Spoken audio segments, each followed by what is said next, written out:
La Setmana del Medi Ambient arriba a partir del dilluns 31 a la seva 19a edició. Tot i que la crisi obliga a retallar el pressupost, l'equip de govern continua apostant per dedicar una setmana a l'ecologia. I és que el pressupost per aquest any és de 13.000 euros, quan l'any passat era de 22.000 i fa 2 anys de gairebé 40.000. La setmana arrencarà dilluns que ve amb la presentació dels actes del Centre Excursionista, que aquest any celebra el centenari. Fins al dilluns següent hi haurà xerrades, cinema, exposicions, visites i tallers.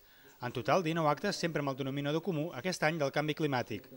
L'acte central serà diumenge dia 6 de juny al matí al Parc de Vallpardís, amb la Festa del Medi Ambient, i el dia abans, espectacle d'animació infantil a la plaça Vella. Com a aperitiu, aquest mateix diumenge celebra el Dia de la Bici a Terrassa.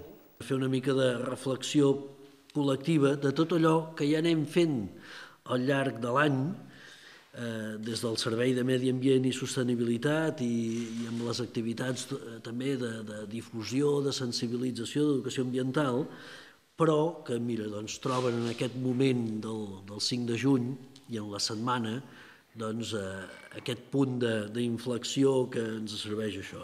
També del 31 de maig al 6 de juny arriba a Terrassa l'exposició del 6è concurs fotogràfic Vallès Natural, organitzat pel Consell Comarcal. La Setmana del Medi Ambient es celebra pels volts del 5 de juny, Dia Mundial del Medi Ambient.